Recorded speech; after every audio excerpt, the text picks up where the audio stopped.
Hello, you are once again welcome to Life and Living with Samson Olatunji. Here we have a community of people that have identified what the good life is and are making efforts to attain that good life and maintain it.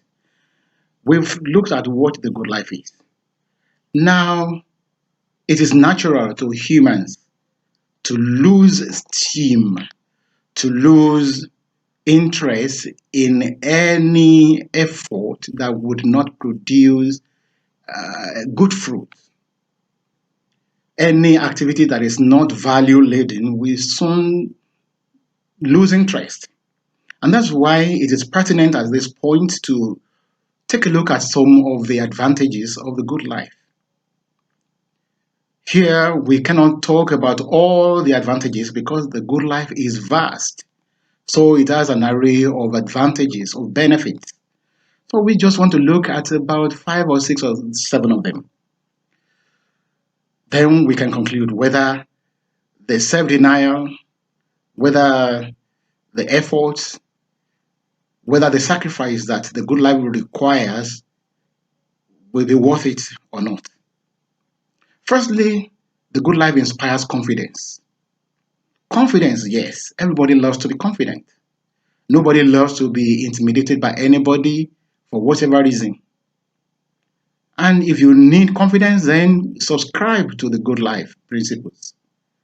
It inspires confidence because you are not in competition with anybody. You are not comparing your success, your progress, your achievements with anybody's because you are running a unique syllabus, so to say, in this world. So you are not under any pressure. While you are aiming at the goal, you are working at your pace. Also, the confidence that a good life gives in terms of your moral life. Nobody can intimidate you. Nobody can shut you up and say, shut up, you keep quiet there. Because you have no secrets, no dirty secrets that they are covering for you. That reminds me of the president of a nation that I know very well. He seemed to be making good efforts at sanitizing the system. But sometime one of the past leaders of that country just shouted him down somehow and asked him to take things easy. That if he got too big for his shoes, he was going to make people ask about what happened to a certain amount of money that got lost when that president was commissioner in that country. And so that president doesn't have any answer to that challenge. That is part of the confidence one loses if one doesn't subscribe to the good life early in life. At it being, he was like a man who was a political leader as well as a religious leader in a nation about 3,000 years ago, who, when he was about relinquishing some of his authority of his power to somebody else, called the whole nation together and he addressed them tersely, reprimanding them of their wrongdoings. And in the course of that reprimand, he challenged them that anybody who had any case of is misusing the office to bring out, you bring that out, and nobody could do that. That was a kind of confidence that many of us would love to have. Also, the good life is an effective antidote to stress. The lack of competition that characterizes the good life makes the life to be stress-free. Let's imagine if you believe in the story of creation, you believe that there was a time when there was only Adam and Eve. And you could imagine what bliss, what peace of mind they enjoyed in the garden. And you could also see that today, people seem not to be happy with themselves again, as people used to be in the past ages. That's as a result of the loss of focus of the good life. People run after things that they shouldn't be running after. In those days when all what man needed was food to eat, shelter, and clothing, modest clothing, there was no stress. As a kind of appendage to that stress-free life is another benefit of the good life, which is getting sick less often. If you are leading a stress-free life, then you don't get sick often. You don't have to take drugs. You don't have to live on drugs. You don't have to go to the hospital very often. People in those days were very healthy. They were healthier than people of nowadays. We can testify, despite the advances in technology and the medical practices that we are boasting of. Also, resulting from not getting sick often is longevity. If you look at the records of the lives of people about 500 years ago, even in the recent past of about 50 years ago, you will see that more people lived up to 100 years and above than we do nowadays. Why? It's because we have lost the good life. We have misplaced priorities. Our The good life we're talking about is not a life of perfection. They were not perfect in those days, but it was a balanced kind of life. In making all the pursuits, all the rat race, we lose our lives sooner than expected through road accidents, through avoidable sicknesses. So if you want to live long, then we have to practice the good life principles.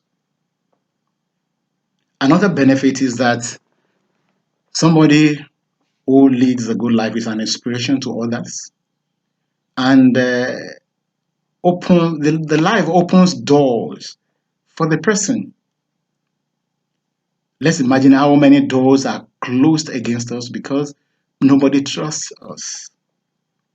Somebody who lives a good life, we have fewer barriers and limitations. Many people will welcome you with open arms. Of course, you are going to have some opposition because there will be some bad people that will be envious of you, though you don't envy them. However, many of your accusers, many of people that oppose you won't be able to do it openly because of the press. Perhaps that expression may be familiar to some people. A very good man who lived on this earth about 2,000 years ago, we have also on record that his enemies, powerful people, they wanted to lay hands on him, but they couldn't because of the press, because there were many people around him that believed in him. So the reason many people have doors closed against them is that they have not been able to distinguish themselves as people that have the good life. Let's think about somebody, yes, let's concretize this. Let's think about Mahatma Gandhi in India.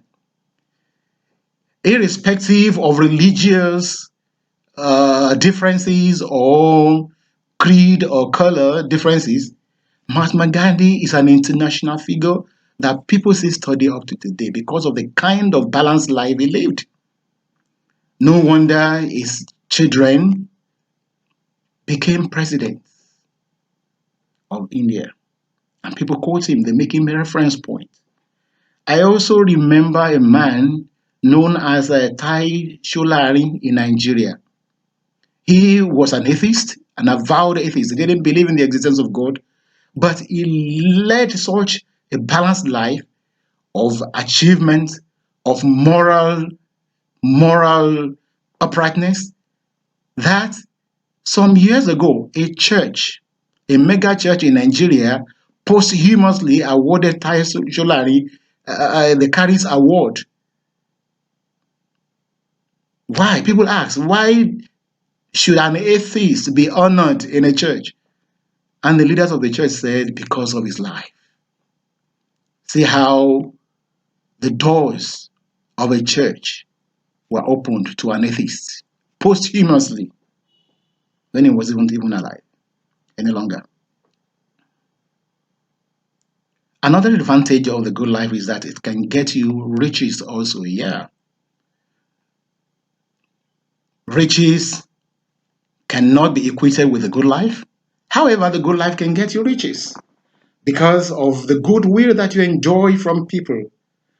People that were known to have led the good life, but that were not stinkingly rich, chose not to be because they despised the riches as part of their practice of the good life.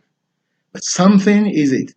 If you lead a good life, you are most likely to be rich. So the riches that many people try to corner